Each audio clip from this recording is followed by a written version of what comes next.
মরণের পরে মসজিদের চার বিয়ারি পালকি, ওই পালকি দেখলে মনের ভিতরে বড্ড ভয় লাগে। আল্লাহ, ওই চার বিয়ারি পালকির মধ্যে কোন দিন যেন চড়াইয়া দিবে রে, যেদিন বাবা মা সবাই পর হয়ে যাবে, আদরের ছেলে বিদায় করে দিবে, ওই সুন্দর ঘরের মধ্যে রাখবে না, বাড়ির মধ্যে রাখবে না, আমার আপনার চির বিদায়। এই জন্য বলতেছিলাম, এক নাম্বার মানুষের মরণ।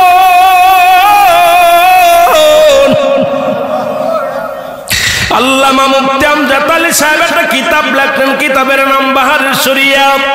এই কিতাবের মধ্যে উনি লিখতে যা বললেন, দুনিয়ার মানুষ শোনো,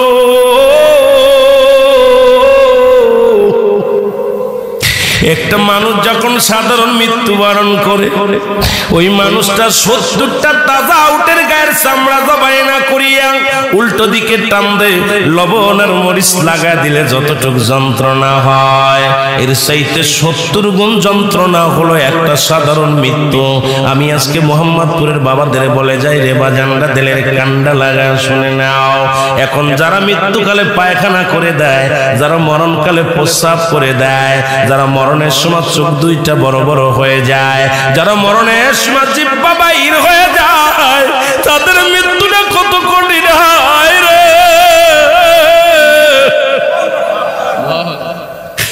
এই মরণ থেকে পালানোর কোনো জায়গা নাই। আজরাইলকে আমার আল্লাহ ডাকতে বলে, আজরাইল তুমি দুনিয়ার মধ্যে সবার জানতে কবজ করো গো। তুমি কি কারণ দানটা কবজ করতে যা কোনদিন কষ্ট পাইছো বা কোনদিন তোমার কি হৃদয়ের ভিতরে ব্যথা লাগছেনি?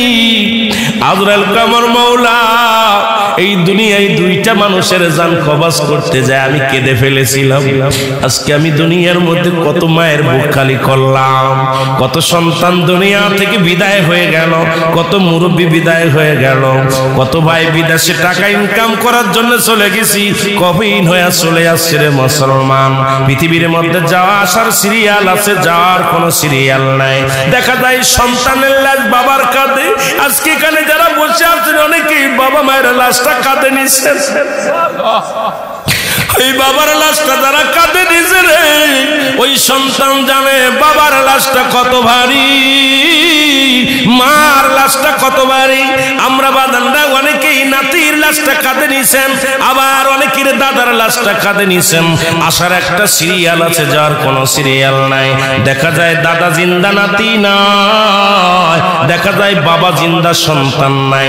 সন্তান জিন্দা, বাবা নাই। কি কখন চলে যাব কেউ বলতে পারি না। জোরে জোরে চিল্লায় বলো আল্লাহু আকবার। আমার আল্লাহ বলে, আজরাইল রে, ওই দুটি লোককে তুমি একটু বলতে পারো নি যেটা আমার রাসূল আকরাম সাল্লাল্লাহু আলাইহি ওয়াসাল্লাম জিগাইতেছিলেন কথাটা। বলে, আল্লাহর নবী, মায়ার নবী গো, আপনার আমি কি বলবো? আমার আল্লাহ পাক হুকুম দিলে আমি কাউকে একটা সেকেন্ড দেরি করি না, একটা মিনিটও দেরি হয় না, সঙ্গে সঙ্গে পড়ে যায়। তবে আল্লাহ পাকের হুকুম তালিম করতে যায় দুইটা জায়গা আমি চোখের পানি ফেলেছি। আজরাইল রে, আজরাইল রে, তুমি কোন দুইটা জায়গা চোখের পানি ফেলছ? বলে, হুজুর, একটা জায়গা, এক নাম্বার হলো একদিন সমুদ্রে যখন একটা মা তার সন্তান প্রবাহিত দুনিয়ার মধ্যে প্রসব করলো, এই দুনিয়ার মধ্যে ডেলিভারি হলো, আর জাহাজটার সঙ্গে সঙ্গে ডুবে সব মানুষ মারা গেল। মা জননী ওই একটা তক্তার উপরে সন্তান তারে রাখিয়া, যখন একটা ছোট্ট কাঠের উপরে সন্তান তারে রাখলো, রাখা পর মা জননীর জানটা আমি কবজ করেছিলাম। ওদিন আমি আজরাইল চোখের পানি ছেড়ে দিলাম। আল্লাহ তোমার মহিমা, আল্লাহ তোমার হুকুম তালিম করতে যাইয়া এই সাগরের মধ্যে বাচ্চাটা ডেলিভারি হলো। আজকে বাচ্চাটারে বাঁচায় রাখলা, বাচ্চার মারে তুমি বিদায় করে দিলাম। আর একটা দিন আমি কেঁদেছিলাম, সাদ্দাত যখন জান্নাত বানাইল। এ দুনিয়ার মানুষ শুনে নাও, হুদ আলাইহিস সালামের কাছ থেকে শুনিয়া জান্নাতের বিবরণ হযরত ওই তৎকালীন জামানায় বনি ইসরাঈলের নবী হুদ আলাইহিস সালাম ওনার কাছ থেকে শুনিয়া সুন্দর জান্নাত খানা বানানো হলো সাদ্দাত নিজেই জান্নাত বানালো, বানায়া একটা পা দেওয়ার জন্য অনেক অনুনয় বিনয় করেছিল। আমি আজরাইলের কাছে অনেক অনুনয় বিনয় করেছিল, কিন্তু আল্লাহর হুকুম একটা পা তারে জান্নাতের মধ্যে ঢুকতে দিতে পারি নাই, দিই নাই। ওদিন আমার কান্না এসেছিল, অনেক মায়া লেগেছিল। আমার নবী বলে, আজরাইল রে, ওই দুটি লোককে কি চেনো? তুমি জেনে রাখো, ওই দুটি লোকই একই লোক। ওই সাগরের মাঝে যখন ডুবে গেছিল, মা মারা গেল, বাবা মারা গেল, ওদিন যে বাচ্চাটাকে আমার আল্লাহ বাঁচিয়ে রেখেছিল, ওই বাচ্চাটাই বড় হয়ে সাদ্দাত বাদশা হয়েছিল। আল্লাহ তার রাজত্ব দান করেছিল, কিন্তু আল্লাহর সঙ্গে নাফরমানি করেছিল। শুনে নাও রে আজরাইল, ওই দুটি লোকই একই লোক। জোরে জোরে চিল্লায়া বলা যাবে না আল্লাহু আকবার। একসময় বাদ জোটে না, আজকে ছেলে মেয়ে লেখাপড়া করে চাকরি বাকরি করতেছেন, অনেক কিছু পাইছেন, কিন্তু আল্লাহর সঙ্গে নাফরমানি শুরু করেছেন। এই মসজিদে জামাতে আসেন না, আহা, মানুষকে দান ধ্যান করেন না, মানুষের বিরোধিতা করেন, মানুষের সমালোচনা করেন। আল্লাহ আপনাকে এই দুনিয়ার মধ্যে সকাল বেলা বাদশা বানায়, ফকির বেলা বানায়, সন্ধ্যায় ফকির। এটা আল্লাহর খেলা। তুরস্কের 20 তলা ভবন ধসে মারা গেছে, সবাই মারা গেছে। উনি রাস্তার মধ্যে একটা পাউরুটির জন্য বসে আছে। উনি ডাকতেছে আর বলতেছে, আমি 30 সেকেন্ডের ভূমিকম্পে আমার 20 তলা ভবন, 3টা ভবন দুনিয়া থেকে আল্লাহ ধুলো সাফ করে দিছে। আজকে আমি পথের ফকির, একটা রুটি খাবো নাই, তোমাকে কে আস, আমাকে একটা রুটি দাও। আল্লাহু আকবার বলেন। এ হলো দুনিয়ার খেলা। এত বাড়াবাড়ি কোথা থেকে আসে? আমার বন্ধুরা শুনে নেন, এই জন্য বলতেছিলাম মানুষের 3টা বিপদ। নাম্বার 1 হলো মানুষের মরণ, নাম্বার 2 হলো কবর, নাম্বার 3 হলো কিয়ামতের ময়দান। একটার চাইতে একটা বড় বিপদ। এই মরণের পেয়ালা পান করতে হবে, এর মধ্যে কোনো সন্দেহ নাই। বাবারে শুই নালাম, একজন মানুষ জান্নাতের মধ্যে আছে এখনো জীবিত অবস্থায়, নাম হলো হযরত ইদ্রিস আলাইহিস সালাম। ইদ্রিস আলাইহিস সালাম ডাক দিয়ে বলে, আমার আল্লাহ,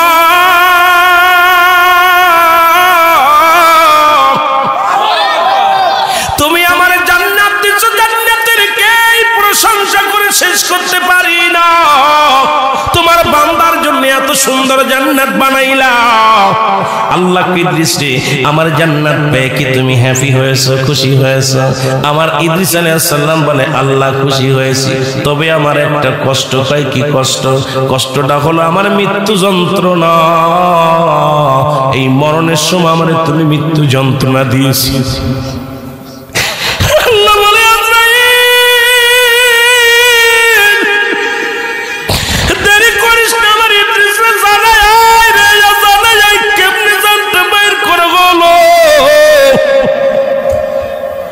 ইদ্রিস আলাইহিস সালামের কাছে আজরাইল সালাম দিয়ে বলে, হুজুর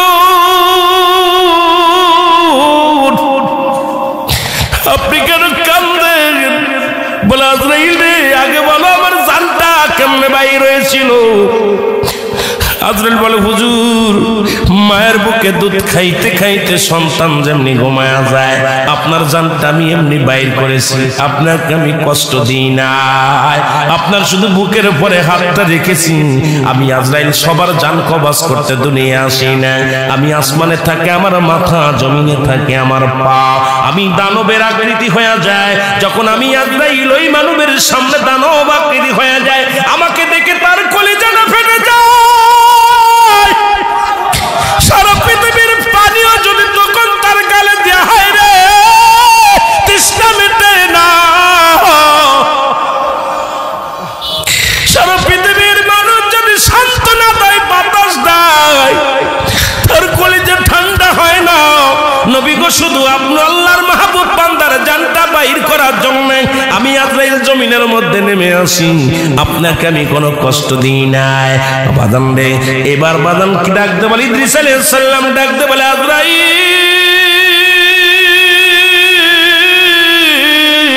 এই সহজ মৃত্যু যদি এত কঠিন হয়, যাদের সঙ্গে তুমি জোরাজুরি করো, যাদেরকে তুমি কষ্ট দাও, যাদের জানটা বাইর করার সময় প্রস্রাব পায়খানা করে দেয়, অনেকের জিহ্বা বাইর হয়ে যায়। কত মানুষকে জানাজা পড়লাম, কত মানুষকে গোসল করাইলাম, বাবারে অনেকেই পায়খানা প্রস্রাব করে দেয় জানটা বাইরের সময়।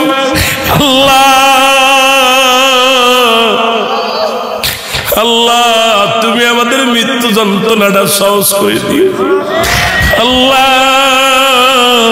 যেদিন আজরাইলকে পাঠাইবা নসিবে কালেমা পড়া দিও, সেদিন দয়াল নবীর চেহারা বড় কায়না বানা দিও গো। ওই মৃত্যু যন্ত্রণা সহজ করে দিও। এই জন্য বলতেছিলাম বাবা, 1 নম্বর বিপদ হলো মানুষের মরণ, 2 নম্বর বিপদ হলো কবর, 3 নম্বর বিপদ হলো কিয়ামতের ময়দান। একটার পরে একটা বিপদ। আল্লাহ আমাদের সমস্ত বিপদ থেকে উদ্ধার করো আজকের মাহফিলের খাতিরে। জোরে বলেন আল্লাহু আকবার। আমার মরণ আসিবে কখন কেউ তো জানি না, আমার মরণ আমি চলে যাব, আমায় তোমরা ভুইলা যাইও না, আমি চলে। একটু সামান্য ইকো দেন। আমি চলে যাব, আমায় তোমরা ভুইলা যাইও না, আমার মরণ আসিবে। আব্বারে কত মানুষ নামাজের মধ্যে মারা গেছে, ঘরে ঘুমায় আছে, ঘুমের মধ্যে মারা গেছে। ঘুমের মধ্যে কত মানুষ কচুয়া বাজারে যায়, চাঁদপুরে যায়, মরা লাশ হয়ে বাড়ি ফিরে। কি কখন মারা যাবে কেউ বলতে পারেনি। এখান থেকে কেউ বেঁচে থাকবো আজকে রাত আমরা কাটতে পারি। মানুষের মৃত্যু হয় 2টা টাইম, একটা রাত একটা দিন। হয় মৃত্যু হয় দিনের বেলা, না হয় দিনের রাতের বেলা। রাত শেষ, রাত এখন প্রায় অর্ধরাত হয়ে গেল আমার বাজানেরা। আর দিন তো শেষ করেছি আমরা, মৃত্যুবরণ করি নাই। আল্লাহ কখন কারে নিয়ে যাবে কেউ আমরা বলতে পারি না। এই জন্য আওয়াজ বলেন আমার মরণ আসিবে কখন কেউ তো জানি না, আমার মরণ। এই পৃথিবী চিরদিনই থাকার জায়গা নয়, অন্ধকার কবর যে তোমার আসল ঠিকানাই রে মানুষ, অন্ধকার কবর যে তোমার। এই আমি চলে যাব, আমায় তোমরা ভুইলা যাইও না, আমি চলে আমার মরণ আসিবে। আমি বলতেছিলাম দুনিয়ার মানুষ শুনে নাও, এ দরদি বন্ধুরা, বলতেছিলাম কুল্লু মান আলাইহা ফান, সব কিছু শেষ করে দিবে আমার আল্লাহ। আল্লাহ বলে যেদিন রে বান্দা দুনিয়ার সব কিছু শেষ হয়ে যাবে, সেদিন থাকবো শুধু আমি আল্লাহ, আর আমি থাকবো আমার নবীর ভালোবাসা নিয়ে। জোরে বলেন মারহাবা। কি নিয়ে থাকবে আল্লাহ? আল্লাহ থাকবে আমার নবীর ভালোবাসা নিয়ে গো। সেই নবীর ভালোবাসার দরকার আছে কি না?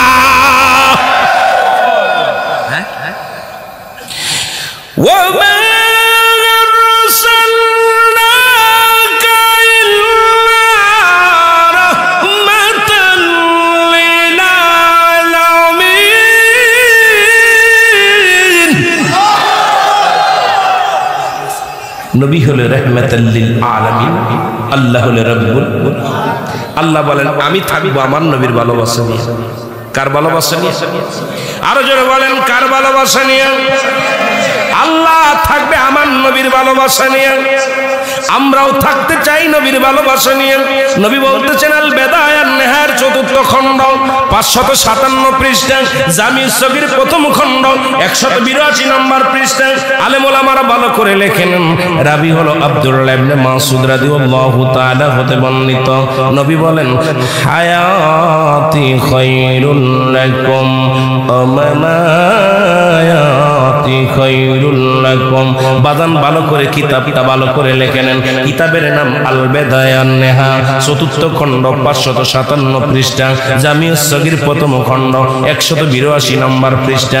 আল্লাহর নবী ডাকতে বলে উম্মতিরা রে,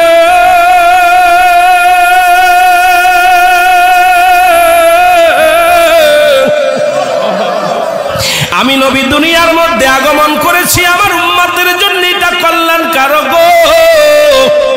সুবহানাল্লাহ বলেন। আর একটু জোরে বলেন আল্লাহু আকবার। আমি দুনিয়ার মধ্যে, আমি নবী যে আল্লাহ পাক আমারে দুনিয়ার মধ্যে পাঠাইছি, এটা আমার উম্মতের জন্য বড় কল্যাণকারক। সুবহানাল্লাহ বলেন। কারণ আমার 63 বছরের জিন্দেগিটা আমার উম্মতের জন্য কল্যাণকারক। আজকে নামাজ পাইলা কই, রোজা পাইলা কই, টুপি পাইলা কই, দাড়ি পাইলা কই, আজকে যাকাত পাইলা কই, ফিতরা পাইলা কই, সবকিছুর মূলে রাহমাতাল লিল আলামিন। আমার নবী কয় উম্মতিরা রে, আমি নবী এই দুনিয়ার মধ্যে আগমন করেছি আমার উম্মতের জন্য কল্যাণকারক। 63 বছরের জিন্দেগিটায় আমার উম্মতের জন্য একটা শিক্ষা নিয়ে জোরে জোরে বলেন ঠিক কিনা? রে আমার মনের জল্পনা কল্পনা নবী যাব আমি সোনার, বলো যাব আমি সোনার মদিনায়, বলো যাব আমি। অগয় আমার মনের জল্পনা কল্পনা নবী যাব আমি সোনার মদিনায়, বলো যাব আমি। আরো জোরে বলেন যাব আমি সোনার মদিনায়। আমার মনের জল্পনা কল্পনা নবী যাব আমি সোনার। এর নবীজি কেউ ভালোবাসি মনটাই আমার অনেক খুশি, নবীজি কেউ ভালোবাসি মনটাই আমার। রে নবীজি কেউ ভালোবেসে তৃপ্তি মেটে না, বলো নবীজি কেউ ভালোবেসে না গো যাব আমি সোনার। একটা জবান বন্ধ রাখবেন না, কারণ মুরব্বীরা শিখবেন, নাতি পুতিরে শিখাইবেন। যাব আমি সোনার মদিনায়, বলো যাব আমি। অগৈ আমার মনের জল্পনা কল্পনা নবী যাব আমি। নবীর নামে এত জাদু ডাকিলে মনে হয় মধু, নবীর নামে এত জাদু ডাকিলে মনে হয় মধু, এই মধু কোথাও মেলে না, বলো এই মধু না গো যাব আমি সোনা।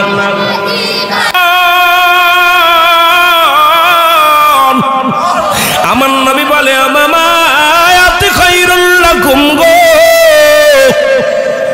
আমার নবী কয় উম্মতিরা রে, এই দুনিয়া থেকে বিদায় নিছি এটা আমার উম্মতের জন্য বড় কল্যাণকারক। কারণ এই দুনিয়া থেকে বিদায়টা আমার নবী ইন্তেকাল করেছে। আমাদের মতো কিছু মানুষ কয় নবীও মানুষ, আমরাও মানুষ গো। আল্লাহ নবী কয় উম্মতিরা রে, এই দুনিয়া থেকে আমি নবী বিদায় হয়ে গেলাম, আমার ইন্তেকালটা আমার উম্মতের জন্য কল্যাণকারক।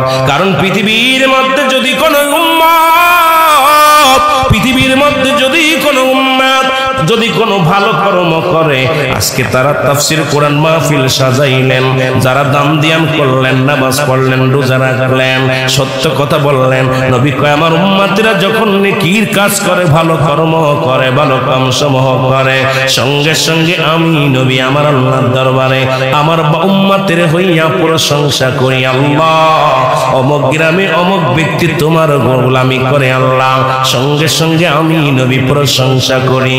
আবার যদি পৃথিবীর মধ্যে কোনো উম্মত গুনাহের কাজ করে গো, সঙ্গে সঙ্গে আমি নবী আমার উম্মতের জন্য আল্লাহর দরবারে ইস্তিগফার করে ক্ষমা চাই গো। ও দুনিয়ার মানুষ শুনে নাও, ভুল করে ছেলে মাপ চায় বাবায়, ভুল করে গ্রামের ছেলে মাপ চায় চেয়ারম্যান মেম্বার যাইয়া, এমন নবীর উম্মত হইলাম। ভুল করি আমি ক্ষমা চাই আমার নবী, অন্যায় করি আমি মাপ চাই আমার নবী। এই নবীর পক্ষে থাকার দরকার আছে কি না? এত কি বুঝাইব রে তোকে রে, যারা বেফরিদ চলিস বাবা। নবী বলতেন হায়াতি খায়রুল লাকুম, আমার হায়াতের জিন্দেগি ও মামা হায়াতি খায়রুল লাকুম, আমার ইন্তেকাল, আমি নবী বিদায় নিছি এটা উম্মতের জন্য কল্যাণ, নবী আমি দুনিয়ায় আসছি এটাও আমার উম্মতের জন্য কল্যাণ। আজকে মাহফিলটা হয়েছে আপনার জীবিত মানুষের জন্য উপকৃত হবে, যারা কবরে শুয়ে আছে তাদের জন্য উপকৃত হবে। জীবিত মানুষগুলো কিছু অজানা কথা শিখতে পারবে, যারা কবরে চলে গেছে তারা কিছু দোয়ায় শরীক হতে পারবে। কথা কয় না, কথা কয় না। দুইটা মানুষের জন্য উপকার, যারা চলে গেছে এলাকারবাসী কবরবাসী যারা যে দেশে গেলে বিচার হয়, যেটা বলেন ঠিক কিনা, যেটা বলেন ঠিক কিনা। এর দয়াল নবী তুমি গুণমণি, পাপীদেরকে তারা ইতে গো নবী, পাঠাই মাওলা কাদের গো হনি গো নবীজি, মায়ার নবী তুমি গুণমণি। একটু মহব্বতে বলেন দয়াল নবী তুমি গুণমণি, বলেন দয়াল নবী। রহমতে আলম গো নবী আপনি সর্বগুণের গুণী গো নবীজি, আপনি সর্বগুণের গুণী, দয়ালের দয়াল তুমি গো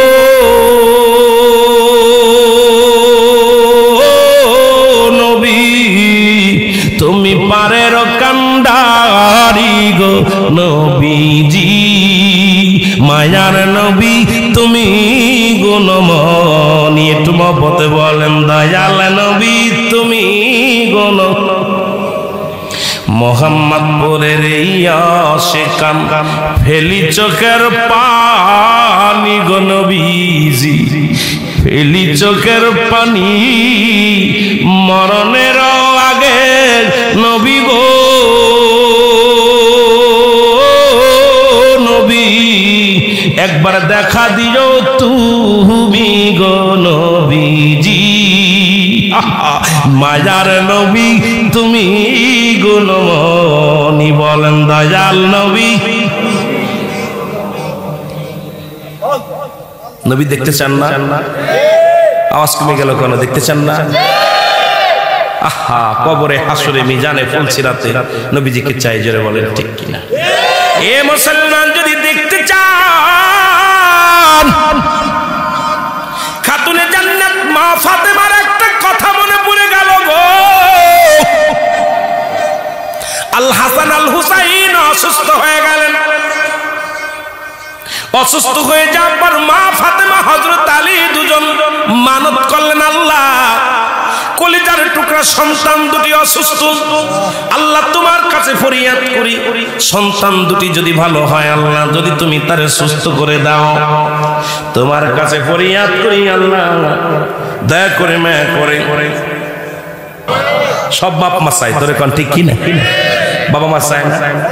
যদি কোনো বাপ মার সন্তান যদি দুনিয়া থেকে মারা যায়, মা কলিজার মধ্যে দেখছি আঘাত মারে, আর আল্লাহ তুমি আমার নিয়ে যাও, আমার ফুলারে দিয়া যাও। আব্বা কয় আমার কলিজার টুকরা দিয়া যাও। গত কয়েকদিন মাহফিল করতে যাচ্ছি, হঠাৎ করে গাড়ির ভিতরে আমার ভাইয়েরা এক বাড়িতে মনে হয় মা মারা গেছে, সন্তান এমন পাগল হয়েছে, আর ওই সন্তান বা ওই মায়ের মা আর বাবা বেঁচে আছে, মায়ের মা বেঁচে আছে। এখন ওই বুড়ি মানুষটা নানি হয়, নানি চিৎকার মারতেছে, আল্লাহ তুমি, আমি বুড়া মানুষ, আমারে তুমি বাঁচায় রাখলে, তোমার কাছে অনুরোধ করি আল্লাহ রে, আমারে নিয়ে যা, আমার মায়েরা ফিরাই দে। আল্লাহু আকবার বলেন। কি কান্না কাঁদতেছে। ঠিক একই অবস্থা আল হাসান আল হুসাইন অসুস্থ হলেন হঠাৎ করে।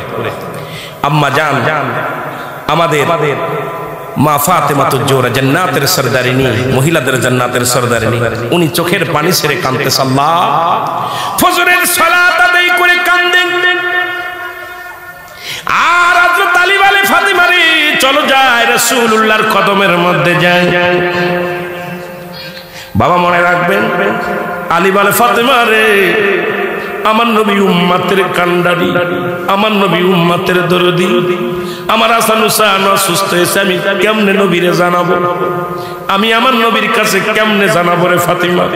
ফাতেমা কয় স্বামীরে চলেন যায়, আব্বা জানের কদমের মধ্যে জানায় আসে। কয় ফাতেমা রে সালাত আদায় করে ফজরের সালাত নামাজ আদায় করে দোয়া করলেন, আল্লাহ তুমি আমার কলিজার টুকরা সন্তান দুটিকে তুমি সুস্থ করে দাও, যদি তুমি সুস্থ করে দাও স্বামী স্ত্রী মিলে 6টা রোজা রাখবো, জোরে বলেন সুবহানাল্লাহ। কয়টা রোজা? 6টা। আমিও 3টা, আলীও 3টা, 6টা রোজা, মোট 3টা করে 6টা রোজা। সুবহানাল্লাহ বলেন। স্বামী 3টা 2টা আমি 3টা 6টা রোজা। সন্তানের জন্য মানত করলেন হযরত শেরে খোদা হযরত আলী রাদিয়াল্লাহু তাআলা আনহু। খাতুনে জান্নাত মা ফাতেমা তুজোর রোগ ভালো হয়ে গেলেন, অভাবের তারুণ্যায় রোজা রাখতে পারেন না। এত কষ্ট এমনি আল্লাহ বলেছেন আল কাসিম হাবিবুল্লাহ দিন মজুরি মেহনতকারী আল্লাহর বন্ধু, জোরে বলো মারহাবা। যারা রিকশা চালায় তারা আল্লাহর বন্ধু, যারা রিকশা চালায় তারা আল্লাহর বন্ধু, যারা অটো চালায় তারা আল্লাহর বন্ধু, যারা মাঠে কাজ করে তারা আল্লাহর বন্ধু, যারা ব্যবসা করে তারা আল্লাহর বন্ধু, যারা গাম জড়ায় তারা আল্লাহর বন্ধু, যারা দুনিয়ার মধ্যে হালাল খাদ্য খাওয়ার জন্য যারা কষ্ট করে এরাই হলো আল্লাহর বন্ধু। জোরে বলেন ঠিক কিনা? আর একটু জোরে বলেন। আমার বানট কথা। আল্লাহ বলে আল কাসিম হাবিবুল্লাহ দিন মজুরি মেহনতকারীরা হলো আল্লাহর বন্ধু। কার বন্ধু? এটা আল্লাহর ঘোষণা, আমার ঘোষণা না। তা আপনারা কি সব এসির মধ্যে বয়া বয়া খান?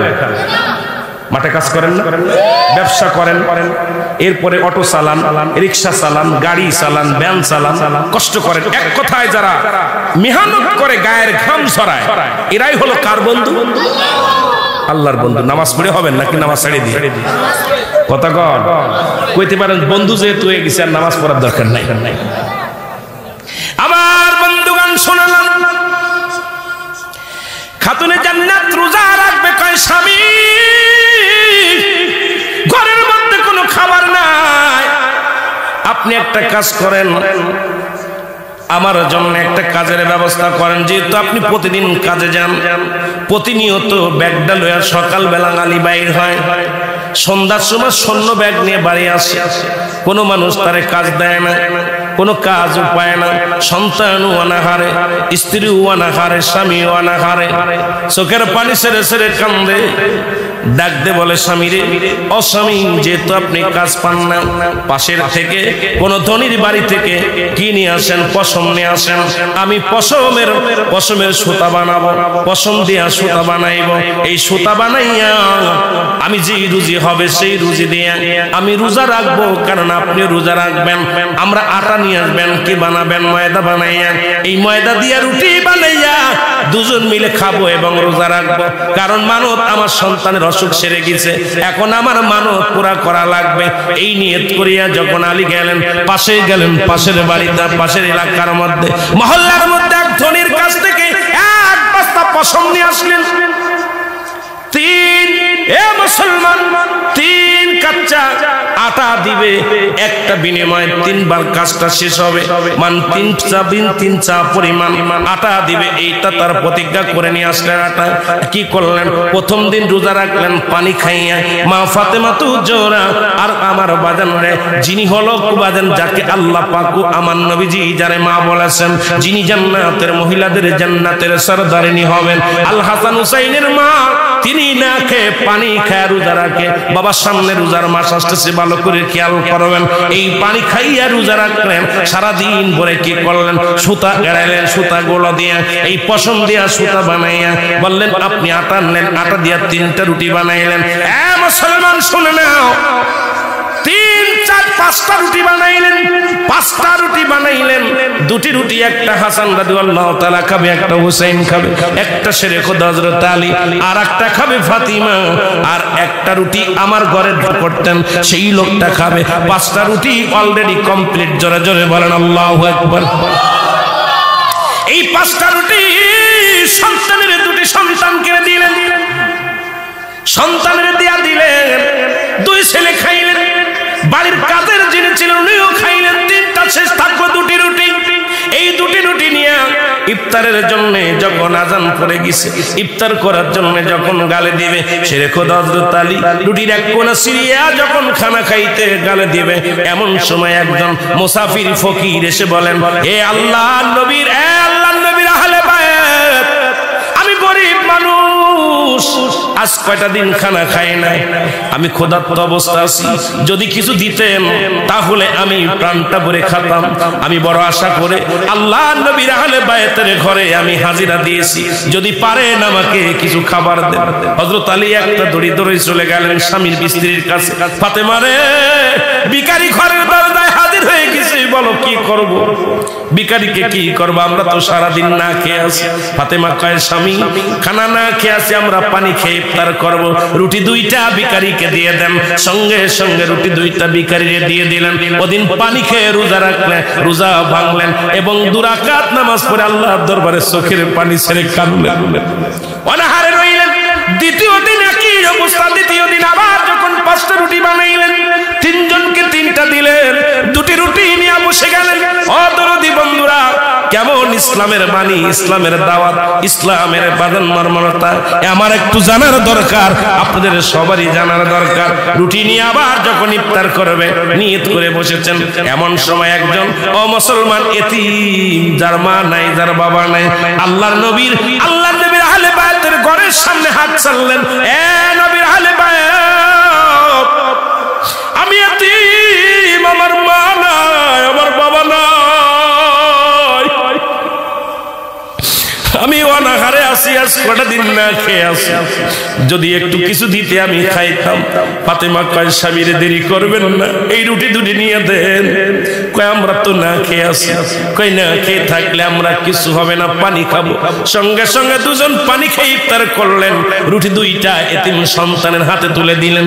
এতিম সন্তান রুটি 2টি খাইয়া চোখের পানি ছেড়ে কানলেন, আল্লাহ তোমার দরবারে ফরিয়াদ করি, আল্লাহ যিনি রুটি দান করলো তাকে তুমি দুনিয়া আখিরাত 2টা জায়গায় মর্যাদাবান করে দিও। জোরে জোরে বলেন মারহাবা। তৃতীয় দিন যখন ওই পশম দিয়ে আরো দড়ি রশি বানাইলেন, সুতা বানাইলেন, বাকি অংশটা নিয়ে আসলেন। আবার যখন রুটি বানাইলেন, আবার 2টি রুটি নিয়ে আবার বসলেন। বাবা, এমন সময় একজন যুদ্ধক্ষেত্রে, যুদ্ধের ময়দানে যাইয়া আহত ব্যক্তি আসে, হাফাত ঘরের দরজায় হাজির হয়ে গেলেন। ডাকতে বলে, আল্লাহর নবীর আহলে বায়াত, তোমার ঘরে আমি আসছি, আমাকে সুন্নতে ফিরাও না। আমি যুদ্ধের ময়দানে গিয়েছিলাম, আমি সর্বসন্ত হয়ে গেছি, সব হারায় ফেলেছি, আমার স্ত্রী পুত্র পরিজন হারায় ফেলেছি, আমার হাত পেতে খাওয়ার জায়গা কোথাও নাই, আমাকে যদি কিছু দিতে। আমার হযরত আলী আর ফাতেমা পরামর্শ করে, স্বামীরে আজকেও কি করো, আজকেও 2টি দিয়ে দাও। কিন্তু ফাতেমা তো কথা বলতে পারে না, এত ক্ষুধার্ত অবস্থায় আছে। সেরে হযরত আলী ক্ষুধার্ত অবস্থায় আছেন। রুটি 2টা দিয়ে দিলেন, রুটি দিয়ে আবার পানি দিয়ে ইফতার করলেন। এ মুসলমান শুনে নাও, এদিকে একবার দুনিয়ার মুসলমান শুনে নাও, আমার ভাইরা রাহমাতুল লিল আলামিন, আমার নবীজি 7 দিন অনাহারে, ঘরের ভিতরে কোনো খানা নাই। নবীজি চিন্তা করলেন ফাতেমার বাড়ি যাব, আজকে ফাতেমার বাড়ি যে আমিও কিছু খাবো, কারণ ফাতেমার কাছে গেলে হয়তো কিছু পাওয়া যাবে। নবীজি চলে আসলেন ফাতিমার ঘরে। ফাতিমার ঘরে এসে দরজায় তাক লাগালেন, দরজায় টাক টাক করে। এর মধ্যে বাজান শুনে নেন হযরত রাসূল আকরাম সাল্লাল্লাহু আলাইহি ওয়াসাল্লামের দরদি বন্ধুরা, কথাগুলো দিলের কান্না লাগা শুনে নাও। আগার কথা একটু পাশের কথা আগে চলে গেছে। আমার বন্ধুরা, আমার নবীজি আসতেছিলেন, আস্তে আস্তে হেঁটে হেঁটে চলে আসতেছিলেন ফাতেমার ঘরের দরজায়। হযরত আলী ওদিন সুন্নাতে হাজির হয়ে গেছে। দেখে ঘরের ভিতরে ফাতেমার 2টি কলিজার টুকরা সন্তান আল হাসান হুসাইন কান্দে, মা আর সহ্য করতে পারি না, এই 3 দিন 3টা রুটি খাওয়াইছো, আর খোদার যন্ত্রণা সহ্য করতে পারি না, একবার বিদায় দাও, আমার নানুর কাছে যাব। আমার নানু রাহমাতুল লিল আলামিন, উনি আমাকে প্রাণ ভরে খাওয়াবে, নানু আমাদের ক্ষুধার্ত অবস্থায় রাখবে না। একবার বিদায় দিয়ে দাও, আমি যাব আমার নানু রাহমাতুল লিল আলামিনের কাছে। আমার নানা জাগান কুল কায়নাতের নবী, আসমান জমিনের নবী, আমার নবী আমাদেরকে না খাওয়ায়া এইভাবে রাখবে না রে মা। হুসাইন বলে, নানার কাছে যাব, নানার কাছে যাব রে, নানার কি হালাত আছে জানি না, নানাও তো একই অবস্থার মধ্যে আছে। আমার নানা তুম্মাতের কান্ডারি, আমার নানা কি অবস্থা আছে, এই কথাগুলো ঘরের ভিতরে বলতেছিলেন। হঠাৎ করে হযরত আলী সৈন্য ব্যাগ নিয়ে ঘরের মধ্যে প্রবেশ করবে। ফাতেমা দেখে সৈন্য কান্না কাটে, আলী দেখেন সন্তানেরা চোখের পানি ছেড়ে কান্দে, হাত থেকে ব্যাগটা পড়ে গেলেন। হযরত শেরে খোদা হযরত আলীর হাত থেকে ব্যাগটা পড়ে গেলেন। আওয়াজটা স্বামীর কানে, স্ত্রীর কানে যে পৌঁছে গেলেন। কেমন স্ত্রী, কেমন স্বামী গো, দরজার মধ্যে একটা ব্যাগ পড়েছেন, ঘরের ভিতরে থেকে স্ত্রী টের পেয়ে গেছে। বলে, আলী কান্দে, আল্লাহ তুমি কেমন স্বামী বানাইলা, তুমি আমার কেমন স্বামী বানাইলা, স্ত্রী না খেয়ে আছে, সন্তান না খেয়ে আছে। আল্লাহ আমি কোনো কর্ম পাই না, আমি কোনো কাজ কাম পাই না, কেউ আমার কাজ দেয় না, আমি আর কি করব? চোখের পানি ছেড়ে কান্দে। এই কান্না দেখে দৌড়ায় ফাতেমা ঘর থেকে বাইরে আসলেন, আসে দেখে স্বামীর গলা জড়ায় ধরলেন, স্বামীর গলাটা ধরে কান্দার বলে, স্বামীরে দুনিয়ার মধ্যে আমার সন্তান যদি না খেয়ে মারা যায় কোনো কষ্ট নাই, যদি আমিও যদি না খেয়ে মারা যায় আমার কোনো দুঃখ নাই, অভিযোগ নাই।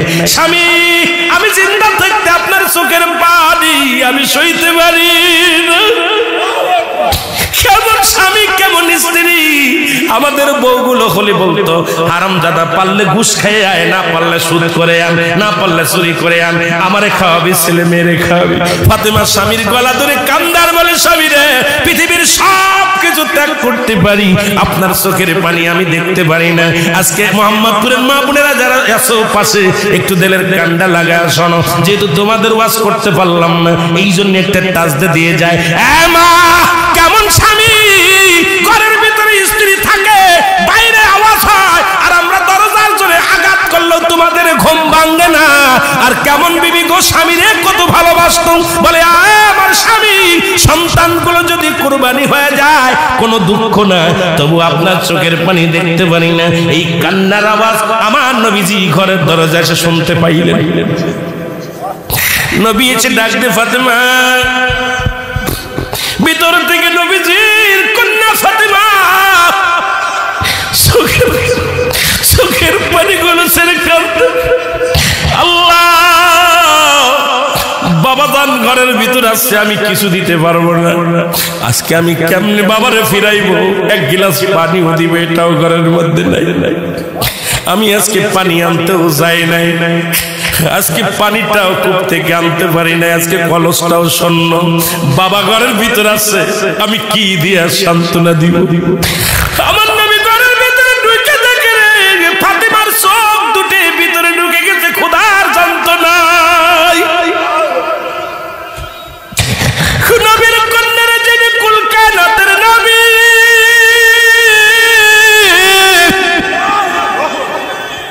টাকা দেখে হুসাইনের চোখ দুটি ভিতরে ঢুকে গেছে, আলীর চোখ দুটি ভিতরে ঢুকে গেছে। নবীর আর বুঝতে বাকি নাই।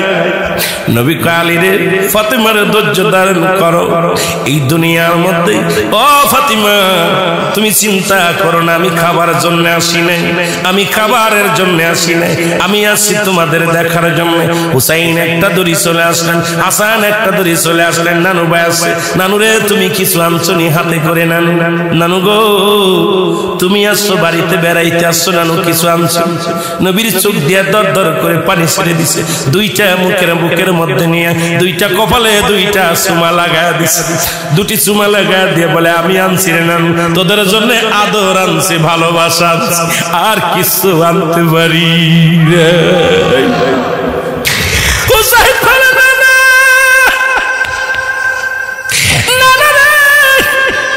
আজ কয়টা দিন ঘরের ভিতরে অবস্থা ভালো না। নবী কয়, হুসাইন আমার বলা লাগবে না, আমার ফাতেমার মুখের দিকে তাকাইয়া আমি বুঝতে পেরেছি আমার ফাতেমা অনেক দিন না খেয়ে আছে, আজ কটা দিন না খাইয়া আমার আর বুঝাইতে হবে না, আমার ফাতেমার চোখ দুটি কোথায় চলে গেছে, নিচেই নেমে গেছে। তার মানে আমার আলীর চোখ দুটি গর্তের মধ্যে চলে গেছে, হুসাইন রে তোমার চোখ দুটি গর্তের মধ্যে চলে গেছে, হাসান রে তোমার চোখ দুটি গর্তের মধ্যে চলে গেছে। এ দুনিয়ার মুসলমান, এই হলো ইসলামের বিধান, আমার নবীর আদর্শ। আজকে আমার দেশের মানুষ, এ দুনিয়ার মানুষ শোনো, এই মালগুলো আজকে রাখছো কত ধনী, আমরা ধনীরা আছি, শুধু বছরকে বছর কোটি কোটি টাকার ধন সম্পদ অর্জন করছি, পাশের বাড়ির মানুষগুলো না খেয়ে মারা যায়, পাশের মানুষগুলো অনাহারে আছে, কত কষ্টে আছে, একবার খবর নিতে পারি না। আমার দেশের এত ধনী আছে যারা প্রতি বছর মদিনায় হজ করতে যায়, প্রতি বছর তারা কি করে বাজারে বাড়ি গাড়ি করে, আমেরিকা বাড়ি, লন্ডন বাড়ি, অথচ গ্রামের মানুষগুলো না খেয়ে মরে যায়। ইয়াউমাল কিয়ামতের ময়দানে কি জবাব দিবি রে মুসলমান? এই প্রতিবেশীর হক যদি আদায় না করে যায়, ও মুসলমান শুনে নাও, আমার দাদুরা শুনে নাও, আল্লাহর দরবারে আমাদের বিচারের কাঠগড়ায় যেদিন দাঁড় হয়ে দিবে, সেদিন কিন্তু জবাব দিতে পারবো না। জোরে জোরে বলেন ঠিক কিনা? নবীজি কাঁদতেছেন, ফেরেশতা এসে কয় হুজুর আপনি কাঁদছেন, আমি সদাই করে নিয়ে আসি। আমি যাব, আপনি হুকুম দেন, আমি যাইয়া ফাতেমার জন্য কিছু সদাই করে নিয়ে আসি। আল্লাহর নবী বললেন না, তুমি দাঁড়াও। ভিতর থেকে ফাতেমা শুনতে পারছে আলাপ, আব্বার সাথে যে আলাপ করতেছে এক মুসাফির আয়া, মুসাফির তো দাইয়াতুল কালবের সুরত ধরে এসে গল্প করতেছে। ফাতেমা কয় আব্বা জান, কে আপনাকে আমার বাজার দিতে চায়? কে বাজার দিতে চায়? আহা, আমি তো মুসাফির না, উনি আমার বাজার দেবে কেন? সুবহানাল্লাহ বলেন না। আমি তো আমার তো আল্লাহ শক্তি দিচ্ছে, আমার স্বামীর তো শক্তি দিচ্ছে। আমার দেশের অনেক ভিখারীরা খালি ভিক্ষা নিয়ে পাগল হয়েছে। হে মুসলমান, নবীজি বললেন উনি তোমার জন্য এই তোমার দাই কি আঙ্কেল বা অমুক চাচা তোমার জন্য বাজার করতে আছে। বাবা হযরত আলী বলেন ইয়া রাসূলুল্লাহ হাবিবাল্লাহ, আপনি আমার জন্য দোয়া করেন, আমি যেন আমার শেষ নিঃশ্বাস পর্যন্ত যেন ঈমান না হারায়, আমি যেন আমার আল্লাহর উপরে তাওয়াক্কুল রাখতে পারি, আমার খোদা খাওয়াইলে আমি খাই, না খাওয়াইলে না খাই, এই ঈমানের পর যেন আমার আহলে বায়াত থাকতে পারে, এই দোয়াটাই আমি চাই। জোরে বলেন সুবহানাল্লাহ, আরো জোরে বলেন, আরো জোরে বলেন। জিবরিল আমিন দৌড়ায় গেলেন বাজারে যাইয়া, বাজারে তো সুরত ধরছে, কথা বুঝেননি? এদিকে হোসেন রাদিয়াল্লাহু তাআলা আর হাসান রাদিয়াল্লাহু তাআলা নানার কাছে বারবার চায়, নানু ভাই কিছু দিবা না, কিছু দিবা না। এখন রাসূল পাক সাল্লাল্লাহু আলাইহি ওয়াসাল্লামের কাছে ওহী নাজিল হচ্ছে, অনেক ইতিহাস আমি অত বলতে গেলে সময় লাগবে। রাসূল সাল্লাল্লাহু আলাইহি ওয়াসাল্লামের কাছে ওহী নাজিল হচ্ছে, আর দাইয়াতুল কালব উনি সূরা দইরা নবীজির কানে কানে বলতেছে ইয়া রাসূলুল্লাহ এটা এই বৃত্তান্ত কথা বলতেছেন। হুসাইন রাদিয়াল্লাহু তাআলার মেজাজটা খুব খারাপ হয়ে গেছে। হুসাইন বলতেছে মুরব্বি চাচা, আমার নানা অসুস্থ মানুষ, তুমি আমার নানার কিছু খাবার দাও, কয়দিন না খেয়ে আছে, তুমি খাইলে আমার কিছু খাবার দাও, ক্ষুধার্ত আছি। হযরত রাসূল আকরাম সাল্লাল্লাহু আলাইহি ওয়াসাল্লাম হুসাইনের মুখটা চেপে ধরছে, নানু ভাই কার কাছে খানা চাও? কারণ উনি তো মুসাফির মানুষ, আমার কাছে আইছে, ওর কাছে খানা চাও কেন? আমি তো ক্ষুধার্ত অবস্থা আছি, কিছু দিবে আমারে? না। হুসাইন রাদিয়াল্লাহু তাআলা যখন জিবরিলের কাছে খানা চাইছে, জিবরিল আল্লাহ তুমি তো জান্নাতের দুইটা যুবকদের সর্দার যিনি আল হাসান আল হুসাইন, নবী যারে বুকের কলিজার টুকরা বানাইছে, সে আমার কাছে খানা চাইছে, এখন আমি কি করব? কয় এখন পকেটে হাত দে। জিবরিল আলাইহিস সালাম পাঞ্জাবির পকেটে হাত দিছে, হাত দিয়া এক গোছা খেজুর আপনার খুরমা বাইর করছে, কি আঙ্গুর বাইর করছে। সুবহানাল্লাহ বলেন, আরো জোরে বলেন, আরো জোরে বলেন। এতগুলো আঙ্গুর বাইর করছে, বাইরে করিয়া এখন কইছে হুসাইন তুমি খাও। জিবরিল আলাইহিস সালামকে যখন আঙ্গুর বাইর করতে নবীজি বড় পেরেশানিতে হয়ে গেছে। ঘটনা কি? জিবরিল তো কিছু খায় না, ফেরেশতারা কিছু খায় না, জিবরিল আঙ্গুর পেল কই? এখন হুসাইন রাদিয়াল্লাহু তাআলা বলে বেয়াদব, তোর পকেট ভর্তি আঙ্গুর রয়েছে আর আমার নানা না খেয়ে আছে, আর আমি না খেয়ে আছি, আর আমার নানার লগে গল্প লাগাইছো। আল্লাহু আকবার বলেন। হুসাইনের মুখটা রাসূল পাক সাল্লাল্লাহু আলাইহি ওয়াসাল্লাম আবার হুসাইন কি বলো? কয় নানু এটা বেয়াদব, কেন পকেটের মধ্যে আঙ্গুর রয়েছে, খাবার রয়েছে, তুমি যে অসুস্থ নানা, তুমি যে খানা খাও নাই, আমিও ক্ষুধার্ত অবস্থা আছি, অথচ পকেট ভর্তি আঙ্গুর নিয়ে বসে রয়েছে, তোমারও দেয় না আমারও দেয় না, উনি কি মানুষ? নবীজি পেরেশানি তো একবার হুসাইন কয়, জিবরিল কয় হুজুর আপনি বেশি কষ্ট পেয়েন না, বেশি মনে কিছু করো না। আপনার জিবরিল কয় হুজুর আমি মনে কিছু করি নাই। হুসাইন কয় মনে কি করবো, তুমি যাও আমার নানার কাছে আসবা না, তোমার মাঝে মাঝে দেখে আমার নানা ডিস্টার্ব করো, মাঝে মাঝে দেখে আমার নানারে খুব ডিস্টার্ব করো, নানা পেরেশানিত হয়ে ঘেমে যায়, আর তুমি শুধু নানার কানে কানে কথা বলো, আমার নানার গা দিয়ে ঘাম ঝরে, পকেট ভর্তি আঙ্গুর রাখছো, আমার নানারে না খাওয়ায় রাখছো। আল্লাহু আকবার বলেন। হুসাইন নবীজি কয় হুসাইন তুমি আঙ্গুরগুলো খাও। সুবহানাল্লাহ বলেন না, আঙ্গুরগুলো খাও, তুমি খাও, আমি তো ওনার সাথে পার্সোনাল কথা বলবো। জিবরিল আমিন বলতেছে হুজুর জিবরিল তুমি আঙ্গুর পাইলা কই? তুমি যে আঙ্গুর দিলা, তুমি তো জিবরিল আমিন, হুসাইন তো তোমার চিনতে পারি নাই, তুমি আঙ্গুর দিলা কই?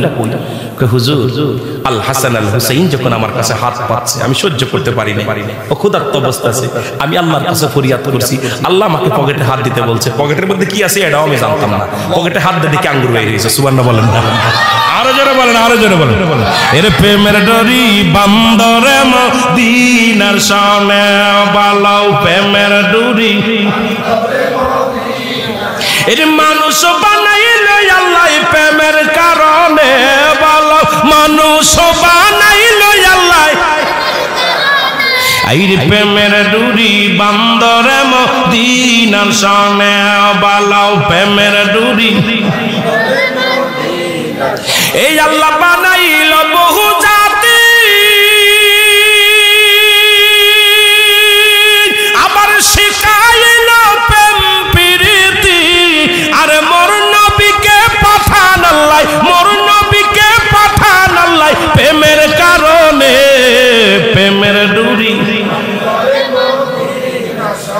আরো জোরে হই বাঁচতে হইব না। এর প্রেমের ডুরি বান্দরে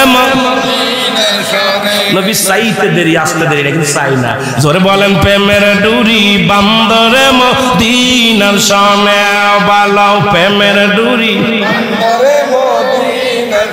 এই আল্লাহ বানাইল আসমান জমিন আর বানাইল রাত্র আর দিন। আরে হাবিবকে পাঠাইল আল্লাহ, হাবিবকে পাঠাইল আল্লাহ প্রেমের কারণে। প্রেমের ডুরি বান্দরে এর জোরে জোরে বলা যাবে না, বলাও প্রেমের ডুরি বান্দরে মদিনার শানে বলাও প্রেমের ডুরি। এর মানুষ বানাইল আল্লাহ প্রেমের কারণে, বলো মানুষ বানাইল আল্লাহ এর প্রেমের ডুরি বান্দরে মদিনার শানে বলাও প্রেমের ডুরি।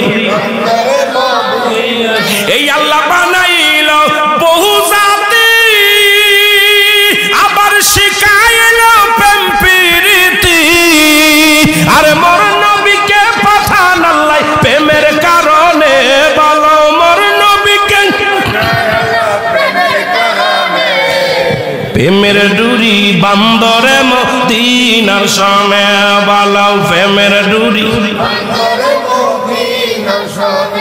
আল্লাহ পাহাড় বানাইলো কুন আর ফায়াকুন কয়া, জমিনদারে বানাইলো কুন আর ফায়াকুন কয়া, এই গাছপালা বানাইলো কুন আর ফায়াকুন বইলা, পশু পাখি বানাইলো কুন আর ফায়াকুন কইয়া।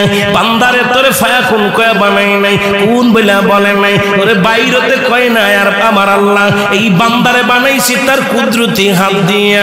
এ মুসলমান শুই না লরে বাবারা, আজকে কেন প্রেমের কারণে আমার আল্লাহ কত প্রেম করেছে বান্দার লাগে, এই কথাগুলো যদি বলতে যায় এ বাবারে। আর সমস্ত প্রেমের মূল হলো আমার নবী রাহমাতুল লিল আলামিন। এই ওয়াজ যদি করতে যায় রাত কেটে যাবে রে বাবা। পাহাড় বানাইলেন, জমিন বানাইলেন, আসমান বানাইলেন, আল্লাহ বললেন কুন আর ফায়াকুন। বাইরে গেল পাহাড় বানাইলেন কুন আর ফায়াকুন, জমিন বানাইলেন কুন আর ফায়াকুন, পাথর বানাইলেন কুন আর ফায়াকুন, মাটি বানাইলেন কুন আর ফায়াকুন, বাদামরে পানি বানাইলেন কুন আর ফায়াকুন। কিন্তু আল্লাহ তোরে এভাবে বানাই নাই। ও মানুষ তোরে আমার আল্লাহ কুদরতে হাত দিয়ে বানাইছে। নাকটা কত সুন্দর বানাইলো, চোখ দুটি কত সুন্দর বানাইলো, এই কপালটা কত সুন্দর বানাইলো, গালটা কত সুন্দর বানাইলো। বান্দারে তুই এই কপাল দিয়ে আমার আল্লাহরে সিজদা করবি। আমার আল্লাহ কয় বান্দা, ও বান্দা তোরে আমি আমার কুদরতি হাত দিয়ে বানাইলাম। যখন তুই সিজদার মধ্যে যাইয়া সুবহান রব্বিল আলা বলে ডাক দিবি, আমি আল্লাহ তোর হয়ে যাব বান্দা। যখন বান্দা তুই আমার হয়ে যাবি, আমি তোর হয়ে যাব। এই জন্য তোরে আমি হুকুম দিয়ে বানাই নাই, তোরে বানাইছি আমি আমার কুদরতি হাত দিয়া। জোরে জোরে চিল্লা বলা যাবে না মারহাবা। এ বান্দা মাটি বানাইছে হুকুম দিয়া কুন আর ফায়াকুন, বাইর হয়ে গেছে। কিন্তু আপনাকে আমাকে আল্লাহ কুদরতি হাত দিয়ে নাকটা, গালটা, চোখটা আহা কত সুন্দর বানাইছে। আর সবের মূল হলো রাহমাতাল লিল আলামিন, রাহমাতাল লিল আলামিন। আল্লাহ বোঝার তৌফিক দান করুন। ওই জিবরিলের পথে গেছি, অনেক ওয়াজ, এই জিবরিল আমিন। এরপরে জিবরিলের কাছে ক্ষমা চাইব, নবীজি বলবে চাচা ভুলে গেছে, সুবহানাল্লাহ ক্ষমা মাফসুমি নবী ভুলে গেছে। কিন্তু নবী পেরেশানি তো আছে, জিবরিল তো খানা খায় না, কথা বুঝেন। ওই যেখানে রাখলাম আল্লাহ দেবার বাসায় রাখে। অনেক ইতিহাস বলা যাবে এখান থেকে, কিন্তু এখন ওই পর্যন্ত গেলে ইতিহাস বলতে গেলে অনেক ওয়াজ চলে আসবে। এই জন্য আমার বাজানেরা আল্লাহ এত সুন্দর করে বানাইছে, আমরা যেন সে আল্লাহরে সিজদা করি। জোরে বলেন আমিন। এ দুনিয়ার মুসলমান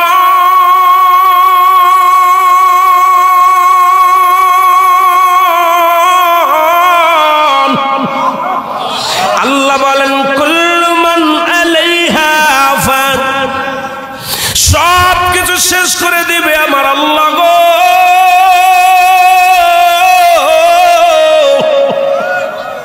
আমার আল্লাহ বলে এই জমিনটা আমি পুরা তামা বানা দিব। এই জমিনের মধ্যে যত পানি আছে পানিগুলো আমি আল্লাহ পুরা ছাই বানা দিব। যেদিন কিচ্ছু বলতে কিচ্ছু থাকবে না, সেদিন থাকবে শুধু আমার আল্লাহ। আজকে কার জন্য সুদ খাও, কার জন্য ঘুষ খাও, কার জন্য ব্যভিচার করো, কার জন্য অন্যায় করো রে মন, কার জন্য তোমরা এত বাদই করো? আরে আজকে একটা কথা বলতে গেলে কষ্ট হয়। এই জমিনটা আল্লাহ পুরায়া তামা বানায়া দিবে, এই জমিনের মাটিগুলো পুড়ে হবে তামা, এই জমিনের যত পানি আছে পানিগুলো পুড়ে হবে ছাই। এই দুনিয়ার মধ্যে কিচ্ছু যেদিন থাকবে না, ওই তুরস্কের কত বাহাদুর, কত টাকাওয়ালা মিনিটের মধ্যে 30 সেকেন্ডের ভূমিকম্পে পথের ফকির হয়ে গেছে, রাস্তার ভিখারি হয়ে গেছে।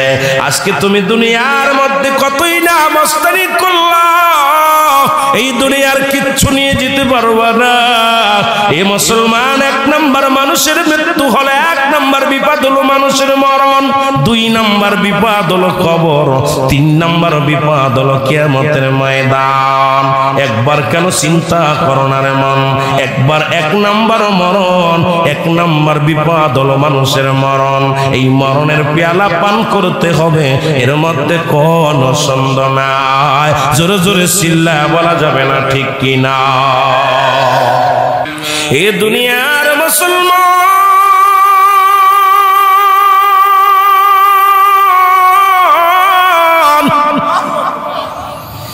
3 দিন ব্যাপী কোরআনের মাহফিল এত শুনলাম, কি হাসিল করলাম?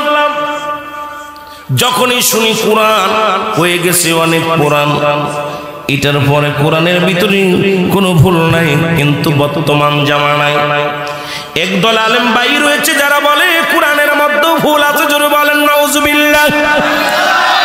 আর জোরে নবীর দুরূদ পড়া বেদাত, মিলাদ পড়া বেদাত, জানাজার দোয়া পড়া বেদাত, দাঁড়ায়া কিয়াম পড়া বেদাত, কত কিছু শুনলাম, জাল হাদিস শুনলাম।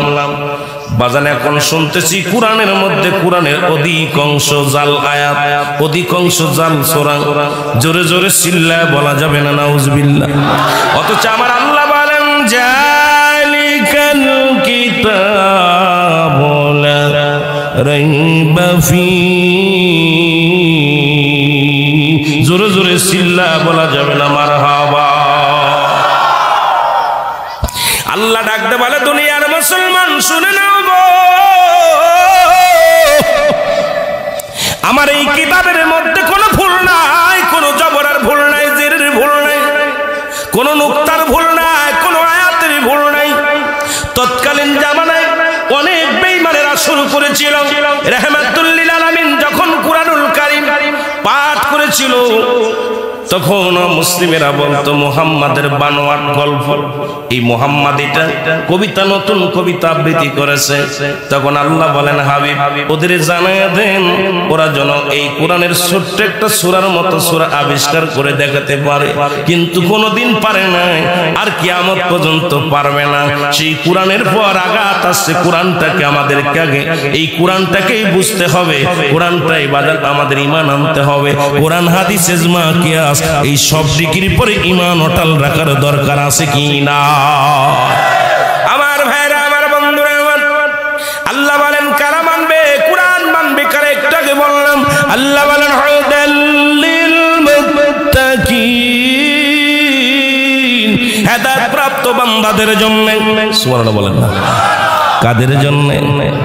হেদায়েত প্রাপ্ত বান্দা যারা আল্লাহ প্রদত্ত পাইলেন, আল্লাহরে যারা মানলেন, কিয়ামতকে যারা বিশ্বাস করলেন, কবরে আযাব হয় যারা মানলেন, যারা আমার নবী শেষ নবী মানলেন, যারা এই কোরআন আল্লাহর কিতাব যারা মানলেন, রাসূল আল্লাহর প্রেরিত রাসূলটা মানলেন, আমার নবী নূরের নবী যারা মানলেন, এ মুসলমান শুনে নেন, এরা সালাত যারা মানলেন, মুস্তাফার গোলাম যারা হইলেন, এরাই মানবে আল্লাহর কোরআন। জোরে জোরে চিল্লায় বলেন ঠিক কিনা? আর একটু জোরে জোরে চিল্লায় বলা যাবে না আল্লাহু আকবার। ও মুসলমান দাঁড়াও দেখি, সাথে নিয়ে যাও কোরআন খানি, বলো ও মুসলমান সাথে নিয়ে যাও কোরআন।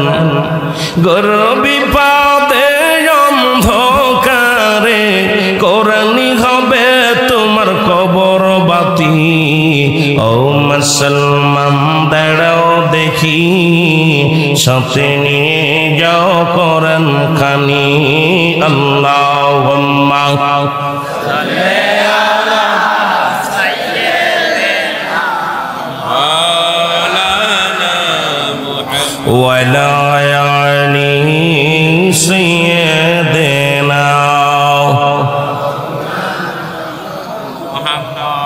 এ ভাইরা আমার, বন্ধুরা আমার, এই জন্য যেটা সবচেয়ে বড় কষ্টের বিষয় আমি সেই কথাটা বলেছি। বর্তমান যুগের একদল আলেম বাইরে রয়েছে যারা বলতেছি সবচেয়ে কোরআনের মধ্যে ছোট্ট একটা সূরা যেটা সাধারণ পাবলিক মুখস্থ করেন, আপনাদের মুখস্থ আছে। যখন ইমাম সাহেব হুজুর 5 ওয়াক্ত সালাত আদায় করে, 3 ওয়াক্ত নামাজের ভিতরে ইমাম সাহেব জাহিরি সূরা পড়ে, 2 ওয়াক্ত বাতিনি সূরা। বাজান এই সূরাগুলো সূরা ফাতিহার পরে ছোট ছোট সূরাগুলো পড়ে, এইগুলো ইমাম সাহেবের পিছে যত মুসল্লি ইকরাম আছে এরা মুখস্থ করে। তার ভিতরে ছোট্ট একটা সূরা, সেই সূরাটার নাম হলো সূরা ইখলাস। এখন সূরা ইখলাস আল্লাহ বলেন, এ দুনিয়ার মানুষ শুনে নাও, যারা তোমরা দেবতা পূজা শুরু করলা, যারা তোমরা চন্দ্র পূজা শুরু করলা, যারা তোমরা আমি আল্লাহকে বাদ দিয়ে অনেক আল্লাহ বানায়া দুনিয়ার মধ্যে জীবন যাপন করা শুরু করলা, আমার আল্লাহ ডাকতে বলে, হাবিব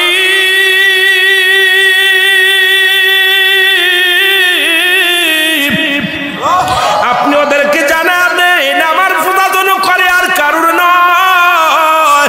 আল্লাহ বলেন, কুল হুয়াল্লাহু আহাদ আল্লাহুস সামাদ লাম ইয়ালিদ ওয়া লাম ইউলাদ ওয়া লাম ইয়াকুল লাহু কুফুয়ান আহাদ। জোরে জোরে চিল্লায়া বলা যাবে না মারহাবা। যে সূরাটা বলতেছে সূরা ইখলাস হলো জাল। এটা খ্রিস্টানদের, ইহুদিদের চক্রান্ত, বেঈমানদের চক্রান্ত, মুনাফিকদের চক্রান্ত। কারণ আমার দেশের সরল প্রাণ মানুষগুলো সূরা ফাতিহার পরে সূরা ইখলাসটা মুখস্থ করেছে। এখন যদি শোনে সূরা ইখলাসটা এটা জাল সূরা, তাহলে এটা নামাজ পড়া বন্ধ করে দিবে। কারণ নামাজ থেকে যদি মানুষকে বন্ধ করা যায়, গুনার কাজে লিপ্ত করা সহজ হয়ে যাবে।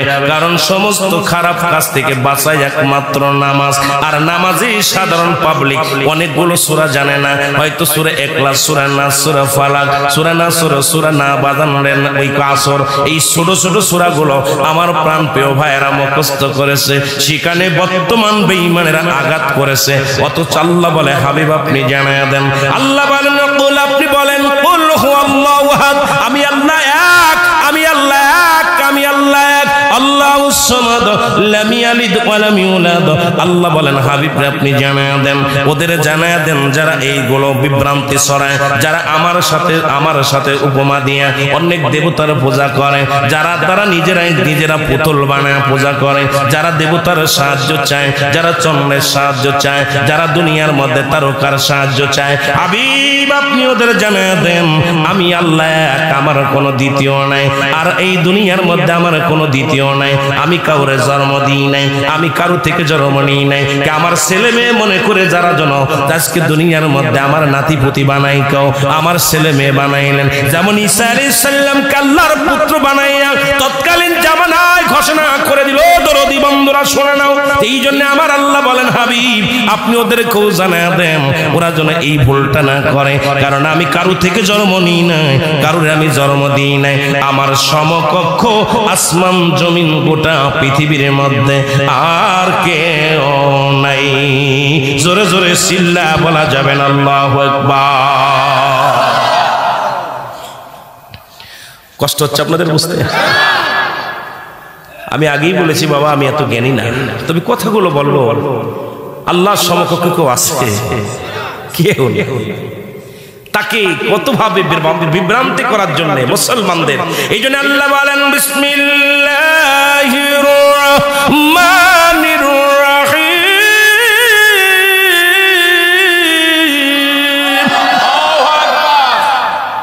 ও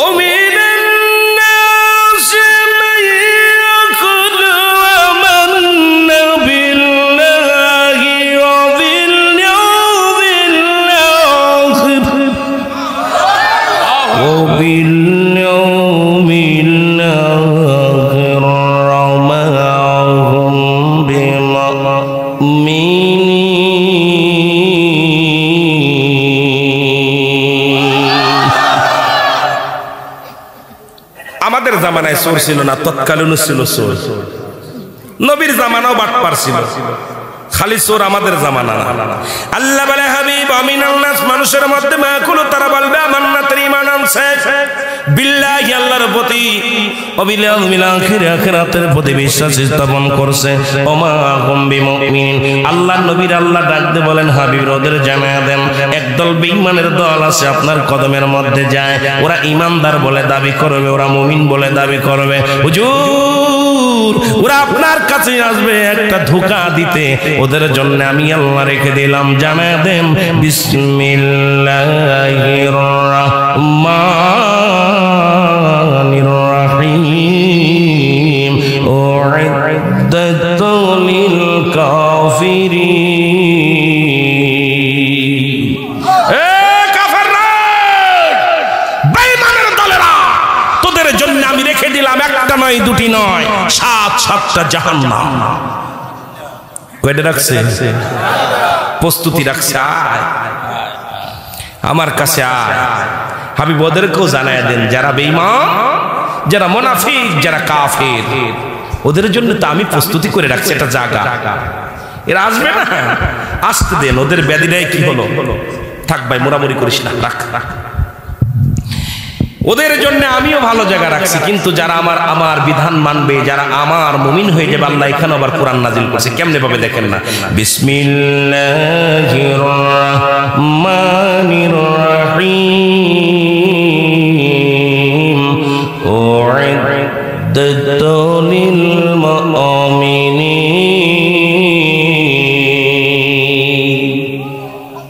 মুমিন যারা হবে নামাজি হবে আল্লাহওয়ালা হবে রাসূল প্রেমিক হবে যারা মুমিন হবে মুত্তাকিন হবে আমি ওদেরও জানায় দেন ওদের জন্য আমি প্রস্তুতি করে রাখছি 8টা জান্নাত বালা মন্দ আল্লাহ ঘোষণা করে দিয়েছে এক দলের জন্য রাখছি একটা জিনিস আরেক দলের জন্য রাখছি আরেকটা জিনিস এখন কি কোথায় যাবে ওদের আমল দিয়া ভালো কর্ম করলে ভালো জায়গা যাবে খারাপ কর্ম করলে কথা কন না কেন আরো জোরে বলেন যাবে কোথায় যেতে চাই আমরা আরো জোরে বলেন জান্নাতে যেতে চাই তাহলে আমল করার দরকার আছে কিনা আমার ভাইরা আমার বান্ধবরা যদি জান্নাতে যেতে হয় দুনিয়া ছেড়ে দাও মনে রাখবেন আলোচনা ঈসা আলাইহিস সালামের জামানায় ঈসা নবী ঈসা আলাইহিস সালামের জামানায় একজন স্ত্রী পাগল ছিল খুব স্ত্রীকে ভালোবাসত এটা দ্বারা কি বোঝায় ভালো করে বুঝে নেবেন ঈসা নবী প্রতিনিয়ত রাস্তা দিয়ে প্রবেশ করে আর কালেমার দাওয়াত দেয় লা ইলাহা ইল্লাল্লাহু ঈসা রুহুল্লাহ জোরে জোরে চিল্লায় বলা যাবে না মারহাবা ঈসা নবী কালেমার দাওয়াত দেন হঠাৎ একদিন গোরস্থানের পাশ দিয়ে যাইতেছিলেন গোরস্থানের পাশে দেখে একজন যুবক চোখের পানি ছিঁড়ে ছিঁড়ে কান্দে ঈসা আলাইহিস সালাম ডাকতে বলে ভাই আপনি কেন কান্দেন আমি আজ কয়টা দিন দেখলাম যখন আমি রাস্তা দিয়ে যাই আপনি একদিন নয় দুদিন নয় দেখি ওই গোরস্থানের পাশে বসে বসে কান্দেন কি হয়েছে আপনার বলেন বলে ভাই আপনি কে গো বলে আমি হলাম এই জামানার নবী ঈসা আলাইহিস সালাম বনি ইসরাইলদের মধ্যে বনি ইসরাইল বংশের মধ্যে আমিও একজন নবী আমি বনি ইসরাইলদের মধ্যে সবচেয়ে একজন দামি নবী জামানাত বলে আপনি যেহেতু নবী আপনার কাছে আমি বলতে চাই আমি কান্দি এই গোরস্থানে আমার বিবি শুয়ে আছে আমার বিবির জন্য বড় মায়া লাগে সুন্দরী মহিলা এত সুন্দর বিবি চেহারা সুরত অনেক সুন্দর ছিল আমি বিবিরে হারাইয়া একদিনও আর বিছনায় ঘুমাতে পারি নাই বিবিরে ছাড়া ঘুমাইতে পারি নাই বিবিরে ছাড়া খানা খাই না বিবির ছাড়া রাত কাটে না এ আল্লাহর নবী ঈসা গো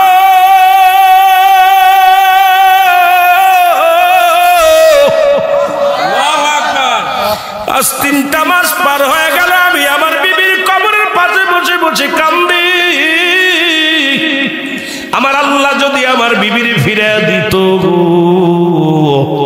আমি আর কিছু চাই না আমার বিবিরে চাই আমার বইয়ের জন্য আমি চোখের পানি ছাড়ি ঈসা নবী কয় পাগল রে তুমি কেন কান্দো তুমি মাওলার জন্য কান্দো কয় মাওলার জন্য কান্দবো আগে যদি আমার মাওলা আমার বিবিরে ফিরায়া দেয়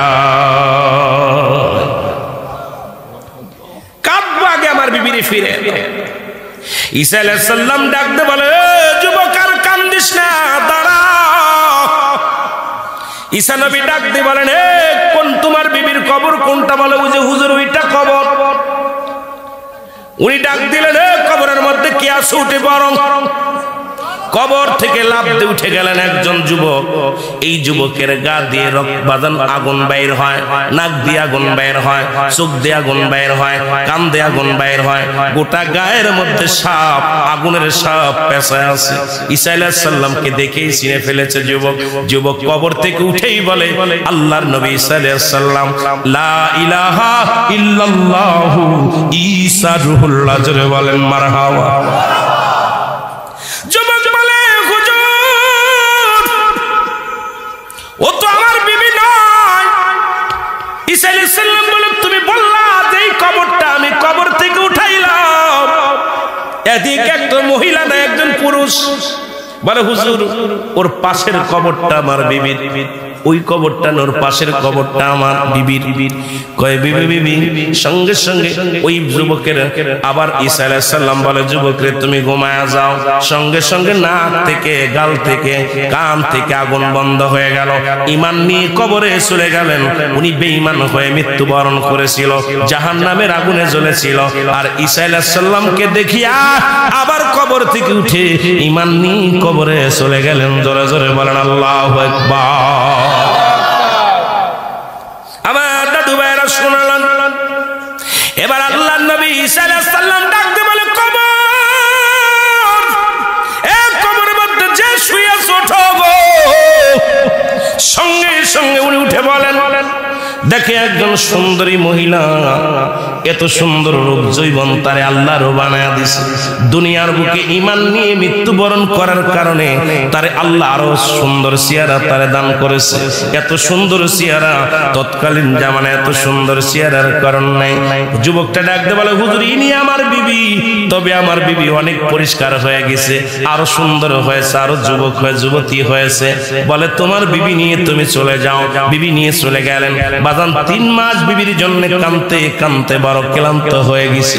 বাড়ি যায় বলে, বিবি বিবি রে, আজ 3টা মাস তোমার প্রেমে আমি পাগল, তোমার জন্য খানা খায় না, তোমার জন্য আমি ঘুমায় না, তোমার জন্য আমি ঠিক মতো পানাহার করি না। আজকে বিবিরে তোমারে পাইয়া দুনিয়ার সব দুঃখ আমি ভুলে গেছি।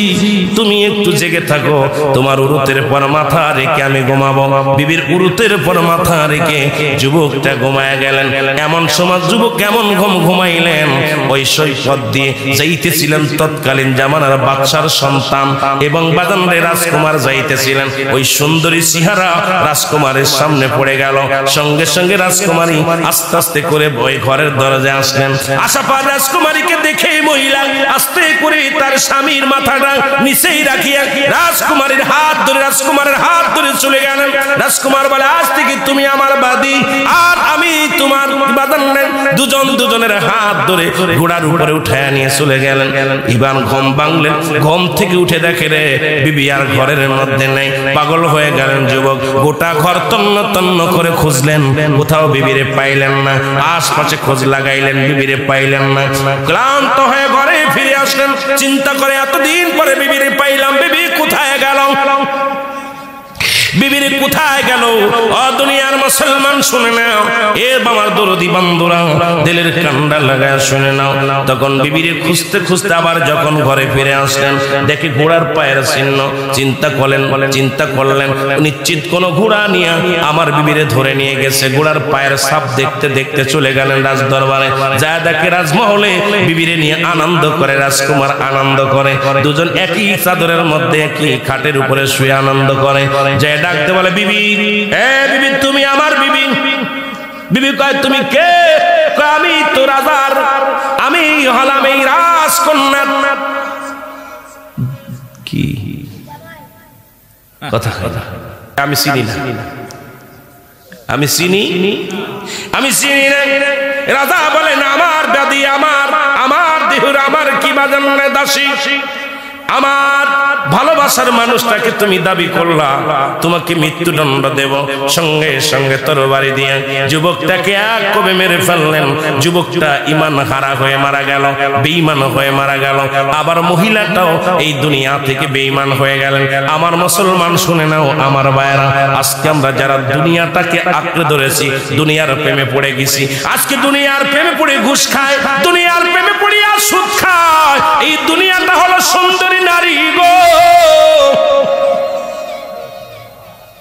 এই দুনিয়াটা কি? জোরে বলেন, দুনিয়াটা কি? দুনিয়াটা হলো সুন্দরী নারী। আজকে টাকার পিছে ছুটলাম, আজকে আমরা সম্পদের পিছে ছুটলাম, আজকে ঘুষ খাইলাম, সুদ খাইলাম। 40 বছর 50 বছরের হায়াতের জিন্দেগি আপনার আমার একবার চিন্তা করি না আমার কবরে যা লাগবে? একবার আমাদের কেন ভাবো না আমার কবরে যেতে হবে? এই কবর আমারে ছাড়বে না রে। এই দুনিয়ার প্রেমে পড়িয়া সুদ খাইলা, দুনিয়ার প্রেমে পড়িয়া ঘুষ খাইলা, দুনিয়ার প্রেমে পড়িয়া জিনা করলা, দুনিয়ার প্রেমে পড়িয়া কত অন্যায় করলা, কত সুন্দর সুন্দর বাড়ি গাড়ি করলা। একদিন সব ছেড়ে চলে যেতে হবে, এই চিন্তা যদি কারোর মনে থাকে, এই দুনিয়ার পিছে সে করে না, আল্লাহর জন্য সে নিবেদিত পাগল হয়ে যায়। জোরে জোরে চিল্লায় বলেন ঠিক কিনা? এই আমি চলে যাব, আমায় তোমরা ভুইলা যাইও না। আমি চলে যাব, আরো জোরে বলেন, আমি চলে যাব, আমায় তোমরা ভুইলা যাইও না। আমার মরণ আসিবে কখন কেউ তো জানি না, আমার মরণ আসিবে। বাবা একটু জোরে জোরে বলেন, আমার মরণ আসিবে। টাকা পয়সা দালান কোটা যাহা করেছি, সব কিছু ফেলাইয়া আজি একাই চলেছে। আমি যাবার কালে ভেবে দেখি আমার কেহ নাই, আমি যাবার কালে। আরো জোরে বলেন, যাবার কালে ভেবে দেখি আমার কেহ নাই, আমার মরণ। আরো জোরে বলেন, আমার মরণ আসিবে। এ দুনিয়ার মুসলমান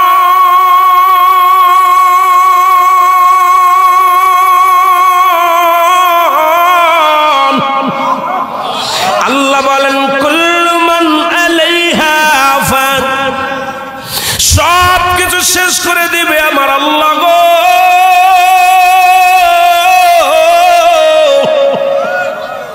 আমার আল্লাহ বলে, এই জমিনটা আমি পুরায়া তামা বানা দিব। এই জমিনের মধ্যে যত পানি আছে, পানিগুলো আমি আল্লাহ পুরায়া ছাই বানা দিব। যেদিন কিচ্ছু বলতে কিচ্ছু থাকবে না, সেদিন থাকবে শুধু আমার আল্লাহ।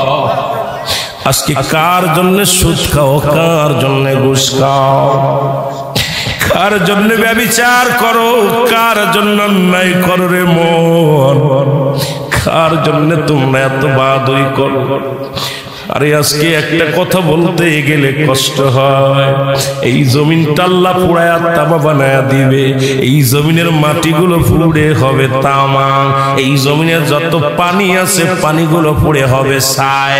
এই দুনিয়ার মধ্যে কিচ্ছু যেদিন থাকবে না, ওই তুরস্কের কত বাহাদুর, কত টাকাওয়ালা মিনিটের মধ্যে 30 সেকেন্ডের ভূমিকম্পে পথের ফকির হয়ে গেছে, রাস্তার ভিখারি হয়ে গেছে। আজকে তুমি দুনিয়ার মধ্যে কতই না মস্তানি করলা, এই দুনিয়ার কিচ্ছু নিয়ে যেতে পারবা না। এই মুসলমান, 1 নম্বর মানুষের মৃত্যু হলে 1 নম্বর বিপদ হলো মানুষের মরণ, 2 নম্বর বিপদ হলো কবর, 3 নম্বর বিপদ হলো কিয়ামতের ময়দান। একবার কেন চিন্তা করো না রে মন, একবার 1 নম্বর মরণ, 1 নম্বর বিপদ হলো মানুষের মরণ। এই মরণের পেয়ালা পান করতে হবে, এর মধ্যে কোনো সন্দেহ নাই। জোরে জোরে চিল্লায় বলা যাবে না ঠিক কিনা? দরজা কেন বল, কুল্লু নাফসিন বলবে আমার অস্বীকার করার মতো কেউ আমাদের মাগুরাতে কুষ্টিয়ার লালন শাহ নাম শুনছেন? উনি গাইছে কি জানেন? ও তোর পিছে পিছে ঘুরছে সমন কোন দিন গলায় পড়বে ভেরি দেখ না মন ঝাঁক মারিয়ে দুনিয়াদারি ভাই বন্ধু তো আপন জনা